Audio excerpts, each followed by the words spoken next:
Welcome everyone to Weekly News and a DW Main Major Tidbit, and the topic for this video is Aimee tumiwalag sa Bagong Pilipinas. Tumiwalag sa Sambahang Bagong Pilipinas alyansa ni BBM si Senator at re-electionist Aimee Marcos for the suspense at thrill. Categorically speaking, you have not withdrawn from alyansa. No action taken. But the reality is, kung maaalala nyo, mulat sa poll, sinabi ko naman na independent ako. Kasi parang may kutob ako na may masamang mangyayari at ayoko mahila sa away-away.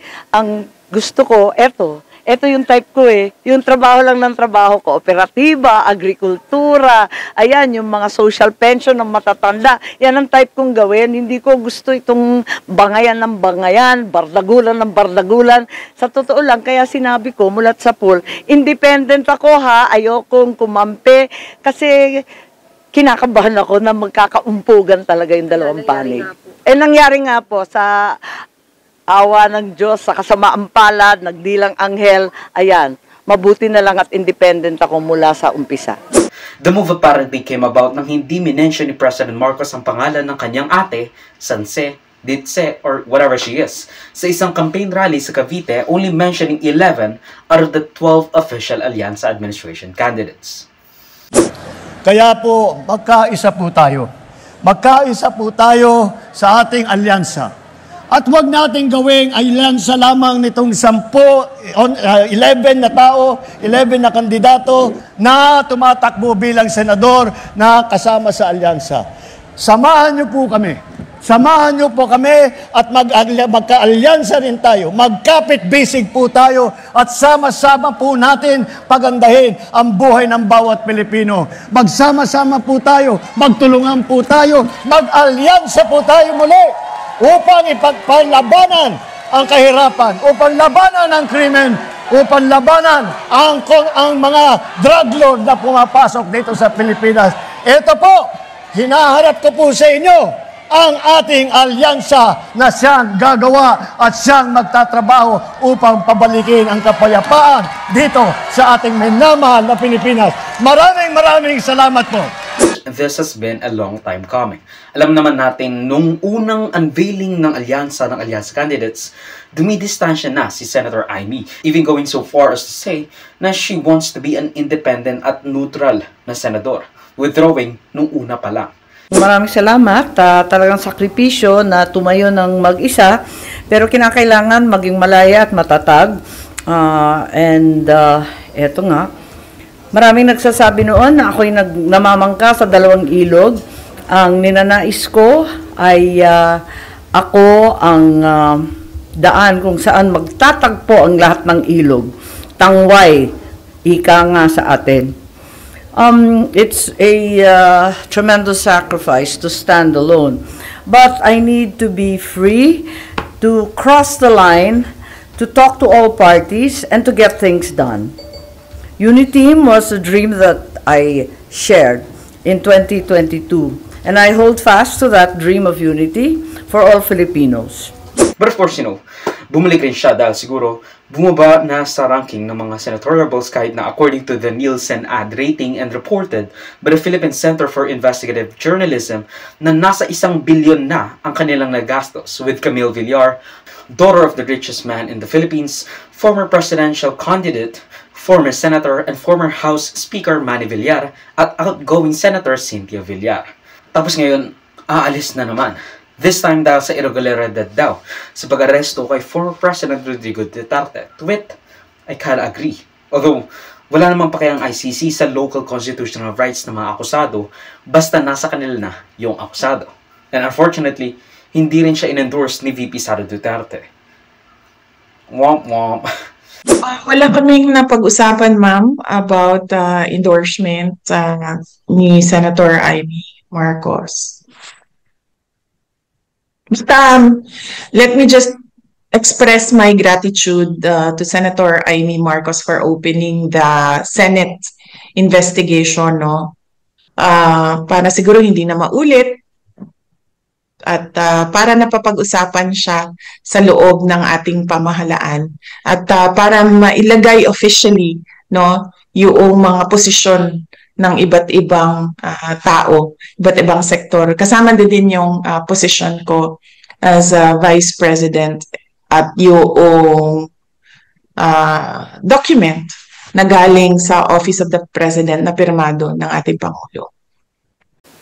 Ma'am, kahapon lang po kasi may interview po si VP Sara. Sabi naman daw po niya, hindi pa kayo nakakapag-usap about possible endorsement sa inyo. Is this something that you still want to seek or do you want to be medyo... Ay nako, yung hearing, inilunsad ko hindi para sa endorsement o para sa politika o para sa kampanya. Talagang sa akin lang, ang batas ay dapat mangibabaw sa lahat, higit sa lahat ng saligang batas natin bilang Pilipino. At kung may mali, mali ay mali at tama ay tama. Sorry na lang kung sinong tatamaan, bato-bato sa langit. Ma'am, sorry po.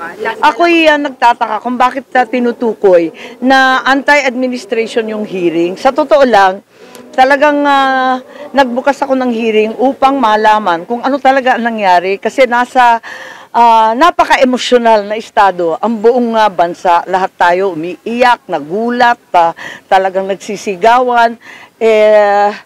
Sa palagay ko, sa kabila ng emosyon, importante malaman kung ano talaga ang nangyari. Ngayon, kung nagagalit sila, anti-administration daw, yung hearing, ang sa akin, simple lang naman, nagtatanong ako dahil tulad ng nakararaming Pilipino, hindi ko alam ang sagot, nagtatanong ako kasi kinakailangan malaman natin ang sagot. Kaya't kung ano man ang naging sagot, hindi na natin kasalanan yon. No, it's really unfortunate what's happening to Amy. I mean, imagine mo, sinabihan yung tatay mo na huhukayin at ipapatapon sa West Philippine Sea, pero ngayon, dinedepensahan mo pa. Hindi ko alam. Pero isang beses sinabihan ko talaga si Senator Amy. Sabi ko sa kanya, kung hindi kayo tumigil, huhukayin ko yung tatay ninyo, itatapon ko siya sa West Philippine Sea. Sinabihan ko si Senator Amy. One of these days, pupunta ako dun, kukunin ko yung katawan ng tatay nyo, tapon ko yan dun sa West Philippine Sea. I don't think sumagot siya. Sinabihan ang kapatid mo na isang bangag, pero ngayon, dinedepensahan mo pa. Panahon niya, pag-upo niya, naabutan pa niya yung, yung pinapairal natin na law and order. Alam mo kung ako ang durugista, kung may ganoon ako, at bakit sa utak ko, bakit hindi? Total, kasama ko naman sa presidente sa hit-hitan. So, yung baski yung mga pulis, pati military, medyo, ano sila? Because of the incongruity. Hindi magkasya eh. Meron isang presidente na talagang bangag.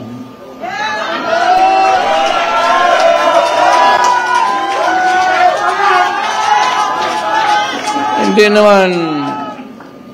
No, I don't know if namamangkalang ba siya sa dalawang ilog or is she really that neutral?